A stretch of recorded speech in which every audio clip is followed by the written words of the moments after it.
नमस्कार दोस्तों, स्वागत है ज्ञान सागर वॉइस चैनल में। दोस्तों, बिहार के गया को ही गयासुर का शरीर रूपी स्थान कहा जाता है। बताया जाता है कि यहाँ पर गयासुर के चरण गिरे थे। यह तभी से पितृ तीर्थ के रूप में प्रसिद्ध हुआ है।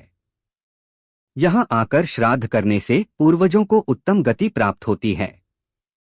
श्राद्ध कर्म और श्राद्ध का महत्व प्राचीन काल से ही वर्णित है। त्रेता युग में गयासुर नाम का एक असुर था जो त्रिपुरासुर का बेटा था और भगवान विष्णु का परम भक्त था। पौराणिक कथा के अनुसार गयासुर ने भगवान विष्णु से वरदान प्राप्त किया था कि उसके शरीर पर सभी देवी देवता निवास करेंगे, जिससे वह सबका उद्धार कर सकें।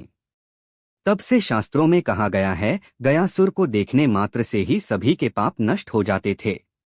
स्थिति यह हो गई थी कि गयासुर को छू लेने से ही घोर से घोर पापी भी स्वर्ग की प्राप्ति करने लगे थे। बिहार के गया को ही गयासुर का शरीर रूपी स्थान कहा जाता है। गया, बताया जाता है कि यहाँ पर गयासुर के चरण गिरे थे। यह तभी से पितृ तीर्थ के रूप में प्रसिद्ध हुआ है। यहाँ आकर श्राद्ध करने से पूर्वजों को उत्तम गति प्राप्त होती है। धर्मशास्त्रों के अनुसार गया में पिंडदान करने से व्यक्ति पितृ ऋण से मुक्त हो जाता है और उसका भी कल्याण होता है। इस तीर्थ स्थल भूमि का महत्व पुराणों और धार्मिक ग्रंथों में विशेष रूप से मिलता है। एक बार इससे धर्मराज का विधान बहुत ही बाधित होने लगा। वह ब्रह्मा जी के पास पहुंचे और इसका निवारण पूछा। इसे सुधारने के लिए ब्रह्मा जी ने गयासुर का शरीर यज्ञ के लिए मांगा।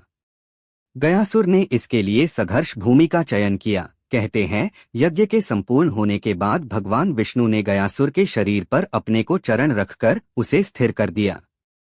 भगवान विष्णु के वरदान के अनुसार जो भी व्यक्ति गयासुर के शरीर रूपी स्थल पर आकर अपने पूर्वजों का श्राद्ध करता है, उसके कुल का उद्धार होता है। शास्त्रों के अनुसार बताया जाता है कि गयासुर का शरीर पूरे 5 कोस में फैला हुआ है। बिहार के गया में ही पहले कई नामों से 360 वेदियां थी जो समय के साथ धूमिल होती चली गई, लेकिन उनमें से अब लगभग 48 ही शेष बची हैं। आमतौर पर इन्हीं वेदियों पर फल्गु नदी के किनारे अक्षयवट पर पिंडदान करना जरूरी माना जाता है। इसके अतिरिक्त पांडुशिला, रामशिला, प्रेतशिला, नौकुट, सीताकुंड, रामकुंड, ब्रह्योनी, वैतरणी, मंगलागौरी, नागकुंड व काकबली आदि भी पिंडदान के प्रमुख माने जाते हैं।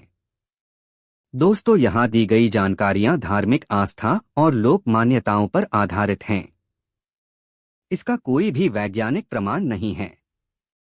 ज्ञान सागर वॉइस चैनल एक भी बात की सत्यता का प्रमाण नहीं करता है।